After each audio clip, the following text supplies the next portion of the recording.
वांग्याची भाजी म्हटलं की खारं वांगं, भरलेलं वांगं, वांग्याचा झणझणीत असा रस्सा, असे खूप सारे वांग्याच्या भाजीचे प्रकार आहेत. तर नमस्कार मंडळी, मी प्रतीक्षा. पुन्हा एकदा आपल्या सर्वांचं आपल्या लंबोदर किचनमध्ये खूप खूप खूप मनापासून स्वागत.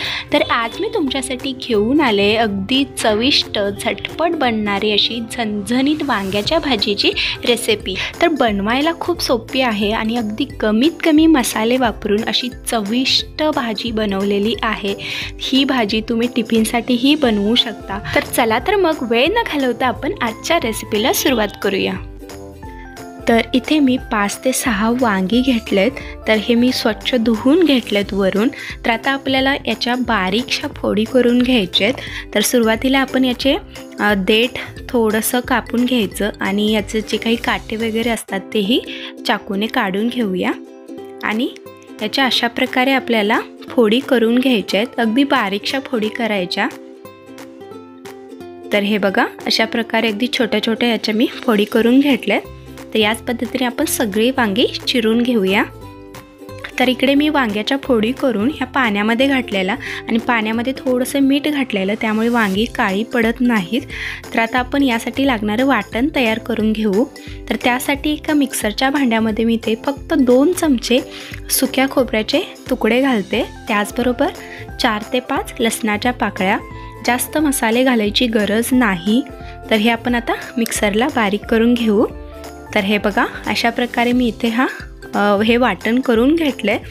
तर फक्त चमच्याभरच याचं वाटण तयार होतं, एवढं आपल्याला भाजीसाठी पुरेसं आहे. तर आता एका कढईमध्ये इथे मी एक छोटी पळी तेल घालते.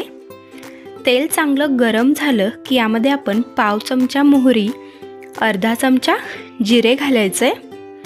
जिरे मोहरी चांगली तडतडले की यामध्ये 5 ते 6 कढीपत्त्याची पानं घालू आणि आपण ज्या चिरून घेतलेल्या फोडी होत्या वांग्याच्या तेही आपण यामध्ये घालू.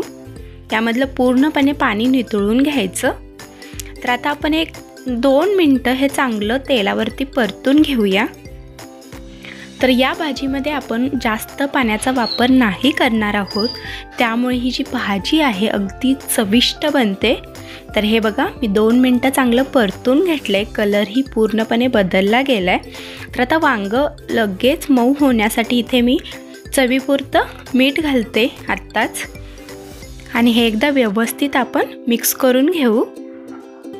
तर आता यावरती आपण झाकण ठेवून 2 ते 3 मिनटं चांगलं हे वाफवून घ्यायचं आहे.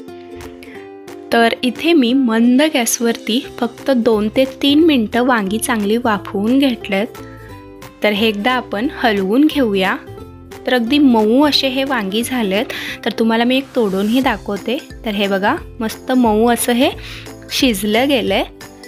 तर आता यामध्ये आपण घालूया तयार करून घेतलेलं लसूण खोबऱ्याचं वाटण.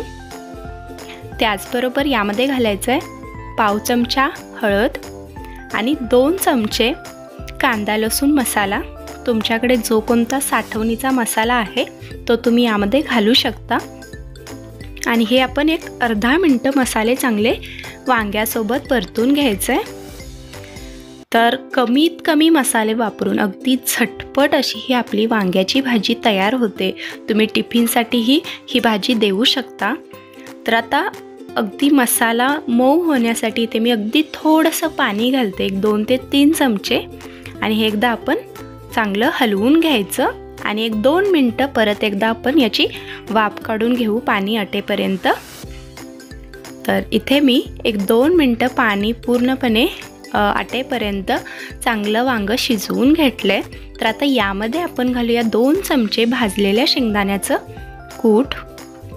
त्याचबरोबर भरपूर अशी बारीक चिरलेली कोथिंबीर घालायची आणि हे एकदा आपण व्यवस्थित मिक्स करून घ्यायचं. तर इथे आपली ही गावरान पद्धतीची झणझणीत आणि चमचमीत अशी वांग्याची भाजी तयार आहे.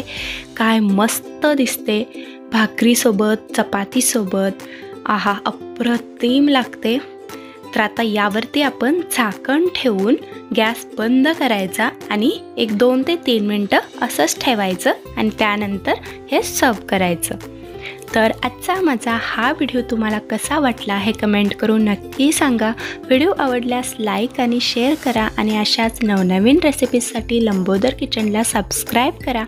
आणखीन तुम्हाला कोणत्या रेसिपीज माझ्याकडून पाहायला आवडतील हे देखील कमेंट करून नक्की सांगा, त्या देखील मी तुम्हाला नक्कीच दाखवायचा प्रयत्न करेन। तर पुन्हा भेटूया अशाच एका नवीन रेसिपीसोबत, तोपर्यंत धन्यवाद।